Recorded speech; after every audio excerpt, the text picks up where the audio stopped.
ಓಂ ಸದ್ಗುರುನಾಥ ಶರಣಂ ಜಯ ಜಯ. ಓಂ ಸಚ್ಚಿದಾನಂದ ಶರಣಂ ಜಯ ಜಯ. ಎಲ್ಲರಿಗೂ ನನ್ನ ನಮಸ್ಕಾರಗಳು. ಯೋಗ ವಾಸಿಷ್ಠ ನಿರ್ವಾಣ ಪ್ರಕರಣದಲ್ಲಿ ವಸಿಷ್ಠರು ಶ್ರೀರಾಮಚಂದ್ರನನ್ನು ಕುರಿತು ಹೇಳ್ತಾ ಇದ್ರು, ಜಗತ್ತು ಬೇರೆ ಒಂದು ಉಂಟು ಎಂಬ ದ್ವೈತವು ಅಜ್ಞಾನದಿಂದ ಹುಟ್ಟುವುದು. ಅಂದರೆ ಜಗತ್ತು ಬೇರೆ ಇದೆ ಅಂತ ಅಂದ್ಕೊಳ್ಳೋದು ಅದು ಅಜ್ಞಾನದ ದೆಸೆಯಿಂದ ಹೊರತು ಜಗತ್ತು ಬೇರೆ ಇಲ್ಲ. ಆದರೂ ಅದು ಅಸತ್ಯ. ಯಾವುದು?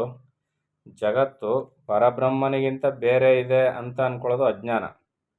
ಆದರೆ ಅದು ಅಸತ್ತಾದದ್ದು. ಜಗತ್ತು ಪರಬ್ರಹ್ಮನಲ್ಲಿಯೇ ಇದೆ, ಆದರೆ ಅದು ಅಸತ್ತಾದದ್ದು. ಯಾಕೆ ಅಂತ ಅಂದರೆ ಅದು ಸಂಕಲ್ಪಜನ್ಯವಾದದ್ದು, ಅದರಿಂದ ಅದು ಅಸತ್ತು. ಪರಬ್ರಹ್ಮನಲ್ಲಿಯೇ ಜನಿತವಾದದ್ದು, ಅದು ಪರಬ್ರಹ್ಮನಲ್ಲಿಯೇ ಕಾಣಿಸ್ಕೊಳ್ತದೆ, ಪರಬ್ರಹ್ಮನಲ್ಲಿಯೇ ಅಣಗ್ತದೆ. ಆದರೆ ಪರಬ್ರಹ್ಮನಿಗಿಂತ ಹೊರತಾಗಿ ಅದಿಲ್ಲ. ಆದರೆ ಪರಬ್ರಹ್ಮನಂತೆ ಅದು ಸತ್ತ ಮೂರ್ತಿ ಆದದ್ದಲ್ಲ, ಅದು ಸತ್ತವಾದದ್ದಲ್ಲ, ಸತ್ವ ಉಳ್ಳದ್ದಲ್ಲ, ಅದು ಅಸತ್ ಪದಾರ್ಥವಾದದ್ದು ಜಗತ್ತು ಅಂತ ಇಲ್ಲಿ ಗುರುಗಳು ಹೇಳ್ತಾ ಇದ್ದಾರೆ. ಆ ದ್ವೈತ ಭ್ರಾಂತಿ ರೂಪವಾದ ಅಜ್ಞಾನವನ್ನು ಬಿಡು. ಆ ಎರಡೆಂಬ ಭಾವನೆ ನಿನಗೆ ಕಾಣ್ತಾ ಇದೆಯಲ್ಲ, ಪಾರಮಾರ್ಥ ಮತ್ತು ಪ್ರಪಂಚ ಕಾಣ್ತಾ ಇದೆಯಲ್ಲ, ಆ ಎರಡೆಂಬ ಭ್ರಾಂತಿ ರೂಪವಾದ ಅಜ್ಞಾನವನ್ನು ಬಿಡು. ಈಗ ನೀನು ಜ್ಞಾನವಂತನಾಗಿದ್ದೀಯೆ. ಆತ್ಮನು ಏಕನು, ಅದ್ವಿತೀಯನು ಎಂಬ ಭಾವವನ್ನು ಬೆಳೆಸಿಕೊಂಡು ಅಭಯಾತ್ಮನಾಗು. ದುಃಖವಿಲ್ಲವೇ ಇಲ್ಲ ಎಂಬುದೇ ನಮ್ಮ ಉಪದೇಶದ ಪಾರಮಾರ್ಥ ಸಾರವು. ಗುರುಗಳು ಫೈನಲ್ ಆಗಿ ಏನು ಹೇಳ್ಬಿಟ್ರಂದ್ರೆ, ಅಜ್ಞಾನ ಎಂಬುದೂ ಇಲ್ಲ, ದುಃಖ ಎಂಬುದೂ ಇಲ್ಲ, ಪ್ರಪಂಚವೂ ಇಲ್ಲ, ಎಲ್ಲ ಇರ್ತಕ್ಕಂಥದ್ದೆಲ್ಲ ಏನು? ಪರಮಾತ್ಮ ಒಂದೇ. ಆದರೆ ಇದು ನಮ್ಮ ಉಪದೇಶದ ಸಾರ. ನಾವು ನಿಮ್ಗೆ ಹೇಳ್ತಾರೋ ಉಪದೇಶದ ಸಾರ ಏನು? ಪ್ರಪಂಚವೂ ಇಲ್ಲ, ದ್ವೈತವೆಂಬುದೂ ಇಲ್ಲ, ದುಃಖವೆಂಬುದೂ ಇಲ್ಲ ಅಂತ ಇಲ್ಲಿ ಗುರುಗಳು ಹೇಳಿದ್ರು. ಈಗ ರಾಮ ಹೇಳ್ತಾನೆ, ಗುರುಗಳೇ, ತಿಳಿಯಬೇಕಾದುದೆಲ್ಲವೂ ತಿಳಿಯಿತು, ಕಾಣಬೇಕಾದುದನ್ನು ಸಂಪೂರ್ಣವಾಗಿ ಕಂಡಾಯಿತು. ನೋಡಿ, ರಾಮನಿಗೆ ಅದೆಷ್ಟು ಜ್ಞಾನದ ತಿಳುವಳಿಕೆ ಇದೆ. ನಿನ್ನ ಅನುಗ್ರಹದಿಂದ ಲಭಿಸಿದ ಉತ್ತಮೋತ್ತಮವಾದ ಬ್ರಹ್ಮಜ್ಞಾನಾಮೃತದಿಂದ ಪರಿಪೂರ್ಣರಾಗಿರುವೆವು ಅಂತ ರಾಮನು ಹೇಳ್ತಾನೆ. ಯಾರ ಅಮೃತದಿಂದ? ಗುರುಗಳ ಬ್ರಹ್ಮಜ್ಞಾನಾಮೃತದಿಂದ, ಗುರುಗಳು ಉಪದೇಶ ಮಾಡಿದ ಬ್ರಹ್ಮಜ್ಞಾನದ ಅಮೃತದಿಂದ ನಾವು ಪರಿಪೂರ್ಣರಾಗಿರುವೆವು ಅಂತ ರಾಮ ಹೇಳ್ತಾ ಇದ್ದಾನೆ. ಪೂರ್ಣದಿಂದ ದೃಶ್ಯವೆಲ್ಲವೂ ಪೂರ್ಣವಾಗಿರುವುದು. ಪೂರ್ಣವು ಪೂರ್ಣದಿಂದಲೇ ಪೂರ್ಣವನ್ನು ಪಡೆಯುವುದು. ಪೂರ್ಣದಿಂದ ತುಂಬಿ ಎಲ್ಲವೂ ಪೂರ್ಣವೇ ಆಗಿರುವುದು. ಪೂರ್ಣದಲ್ಲಿ ಪೂರ್ಣತೆಯು ಇದ್ದೇ ಇರುವುದು.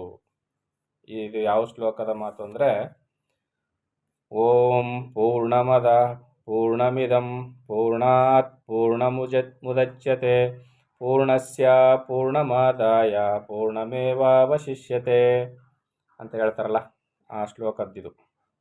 ಪೂರ್ಣಾತ್ ಪೂರ್ಣಮಿದಂ ಪೂರ್ಣಾತ್ ಪೂರ್ಣ ಪ್ರಸೂಯತೆ ಪೂರ್ಣೇನ ಪೂರಿತಂ ಪೂರ್ಣಾಂ ಸ್ಥಿತಾ ಪೂರ್ಣೇ ಚ ಪೂರ್ಣತಾ.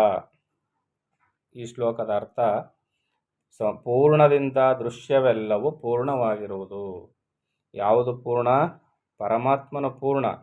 ಪರಮಾತ್ಮನಲ್ಲಿ ಕಾಣಿಸಿಕೊಂಡಂಥ ಆ ಪೂರ್ಣವಾದ ಆ ದೃಶ್ಯ ಇದೆಯಲ್ಲ, ಆ ದೃಶ್ಯವೂ ಕೂಡ ಪೂರ್ಣವೇ, ಅಪೂರ್ಣವಾಗಿಲ್ಲ. ಅದು ಎಲ್ಲಿಯೂ ಕೊರತೆ ಇಲ್ಲ, ಕಿಂಚಿತ್ತೂ ಕೊರತೆ ಇಲ್ಲ, ಅದು ಕೂಡ ಪೂರ್ಣವಾಗಿದೆ. ಪರಮಾತ್ಮನಂತೆ ಅದು ಕೂಡ ಪೂರ್ಣವಾಗಿದೆ. ಪೂರ್ಣವು ಪೂರ್ಣದಿಂದಲೇ ಪೂರ್ಣವನ್ನು ಪಡೆಯುವುದು. ಎಂಥ ಮಾತು ನೋಡಿ! ಪೂರ್ಣವು ಪೂರ್ಣದಿಂದಲೇ ಪೂರ್ಣವನ್ನು ಪಡೆಯುವುದು. ಪೂರ್ಣವಾದ ಈ ಜಗತ್ತು ಪೂರ್ಣವಾದ ಆ ಪರಮಾತ್ಮನಿಂದಲೇ ಪೂರ್ಣತ್ವವನ್ನು ಪಡೆಯುವುದು. ಅದಕ್ಕೆ ಪೂರ್ಣತ್ವ ಯಾವುದರಿಂದ ಬಂತು? ಪರಮಾತ್ಮನಿಂದಲೇ ಬಂತು.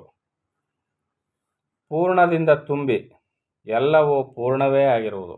ಸಂಪೂರ್ಣವಾಗಿ ತುಂಬಿ ಎಲ್ಲವೂ ಪೂರ್ಣವೇ ಆಗಿರುವುದು. ಮತ್ತೇನಾಗಿದೆ? ಪೂರ್ಣದಲ್ಲಿ ಪೂರ್ಣತೆಯು ಇದ್ದೇ ಇರುವುದು. ಪೂರ್ಣದಲ್ಲಿ ಪೂರ್ಣತೆಯು ಇದ್ದೇ ಇರುವುದು. ಒಂದು ಭತ್ತದ ಕಾಳು, ಆ ಭತ್ತದ ಕಾಳು ಸಂಪೂರ್ಣವಾಗಿ ಪೂರ್ಣವಾಗಿದೆ.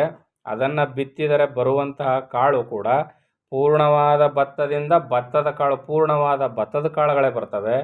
ಅವು ಕೂಡ ಪೂರ್ಣತ್ವವನ್ನೇ ಪಡ್ಕೊಳ್ತವೆ. ಪೂರ್ಣತ್ವವನ್ನು ಈ ಭತ್ತದ ಕಾಳು, ಪೂರ್ಣವಾದ ಭತ್ತದ ಕಾಳು ಯಾವುದರಿಂದ ಪಡೀತು? ಮತ್ತೊಂದು ಪೂರ್ಣವಾದ ಭತ್ತದ ಕಾಳಿನಿಂದ ಪೂರ್ಣತ್ವವನ್ನು ಪಡೀತು. ಮತ್ತೇನಾಯಿತು? ಪೂರ್ಣದಲ್ಲಿ ಪೂರ್ಣತೆಯು ಇದ್ದೇ ಇರುವುದು.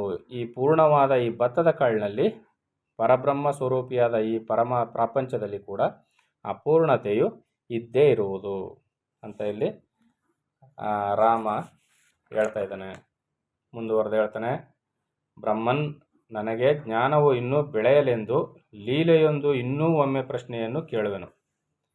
ಬ್ರಹ್ಮನ್ ಅಂದರೆ ಗುರುಗಳೇ, ಪರಮಾತ್ಮನೇ ಅಂತಾರಲ್ಲ, ಹಾಗೆ ಬ್ರಹ್ಮನ್ ನನಗೆ ಜ್ಞಾನವು ಇನ್ನೂ ಬೆಳೆಯಲೆಂದು ಲೀಲೆಯೆಂದು ಇನ್ನೂ ಒಮ್ಮೆ ಪ್ರಶ್ನೆಯನ್ನು ಕೇಳುವೆನು.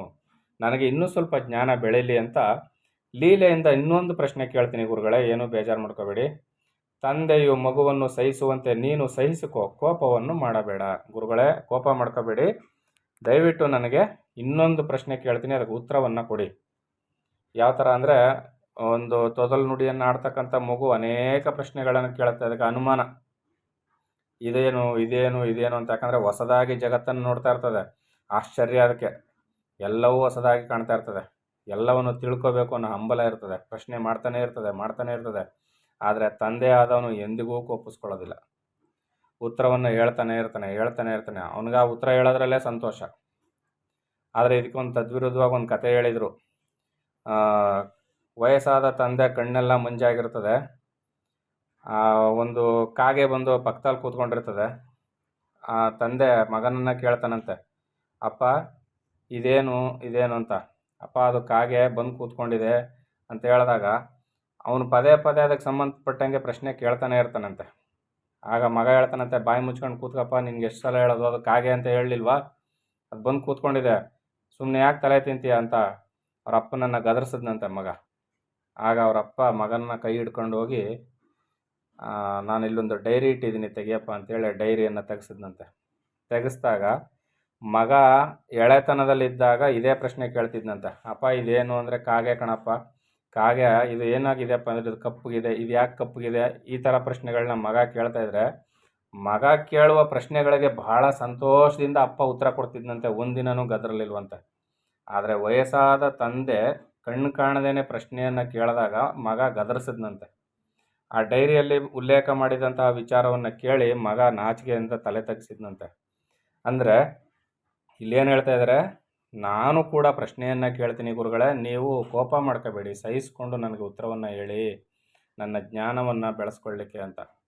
ಲೌಕಿಕವಾಗಿ ನಾವು ದೊಡ್ಡವರು ಪ್ರಶ್ನೆ ಮಾಡುವಾಗ ಸಾಮಾನ್ಯವಾಗಿ ಅವರು ಮಗು ಸ್ಟೇಜಲ್ಲಿರ್ತಾರೆ, ನಾವು ಉತ್ತರವನ್ನು ಸರಿಯಾಗಿ ಕೊಡಬೇಕು ಅನ್ನೋದು ಲೌಕಿಕದ ಮಾತಾದರೆ, ಆಧ್ಯಾತ್ಮದಲ್ಲಿ ಈಗ ರಾಮನ ಪ್ರಶ್ನೆ ಏನಿರ್ತದೆ ಅಂತ ನೋಡೋಣ. ಕಿವಿ, ಕಣ್ಣು, ಕೈಗಳು, ನಾಲಿಗೆ, ಮೂಗು ಮೊದಲಾದವು ಇದ್ದರೂ ನಮಗೆ ಕಾಣುತ್ತಿದ್ದರೂ ಮೃತನಿಗೆ ವಿಷಯ ಜ್ಞಾನವಾಗುವುದಿಲ್ಲ ಏಕೆ? ಬದುಕಿರುವವನಿಗೆ ಈ ವಿಷಯ ಜ್ಞಾನವಾಗುವುದು ಎಂತು? ರಾಮನ ಪ್ರಶ್ನೆ ನೋಡಿ ಏನಿದೆ. ಕಣ್ಣು, ಕಿವಿ, ಕೈಗಳು, ನಾಲಿಗೆ, ಮೂಗು ಮೊದಲಾದವು ಇದ್ದರೂ ನಮಗೆ ಕಾಣುತ್ತಿದ್ದರೂ ಮೃತನಿಗೆ ವಿಷಯ ಜ್ಞಾನ ಆಗುವುದಿಲ್ಲ ಏಕೆ? ಮೃತಪಟ್ಟಿರ್ತಾರಲ್ಲ ಅವ್ರಿಗೆ ವಿಷಯ ವಸ್ತುಗಳ ಜ್ಞಾನ ಆಗೋದಿಲ್ಲ. ಯಾಕಂದರೆ ಅವ್ರಿಗೆ ಕಣ್ಣು, ಕೈ, ಕಾಲು, ಕಿವಿಗಳೆಲ್ಲ ಇರ್ತವೆ, ನಮಗೂ ಇರ್ತವೆ, ಅವ್ರಿಗೂ ಇರ್ತವೆ. ಅದಾದರೂ ಮೃತನಾಗಿರ್ತಾನೆ, ಅವರಿಗೆ ವಿಷಯ ವಸ್ತುವಿನ ಜ್ಞಾನ ಆಗೋದಿಲ್ಲ ಏಕೆ? ಬದುಕಿರುವವನಿಗೆ ಈ ವಿಷಯ ಜ್ಞಾನ ಆಗುವುದು ಎಂತು? ಬದುಕಿರೋರ್ಗಾಗತ್ತೆ, ಸತ್ತವ್ರಿಗಾಗೋದಿಲ್ಲ ಏಕೆ ಅಂತ. ಹೌದು ತಾನೆ? ಈಗ ನಾವು ಬದುಕಿರೋರು ಎಲ್ಲ ಅನುಭವಗಳನ್ನ ಹೇಳ್ತೀವಿ, ನೋವು ನಲಿವುಗಳನ್ನೆಲ್ಲ ಹೇಳ್ತೀವಿ. ಮೃತರು ಈ ಯಾವುದನ್ನೂ ಹೇಳೋದಿಲ್ಲ, ಶರೀರ ಜಡವಾಗಿ ಬಿದ್ದಿರ್ತದೆ, ಯಾಕೆ ಅಂತ ಕೇಳ್ತಾನೆ. ಮತ್ತೆ ಮುಂದುವರೆದು ಹೇಳ್ತಾನೆ.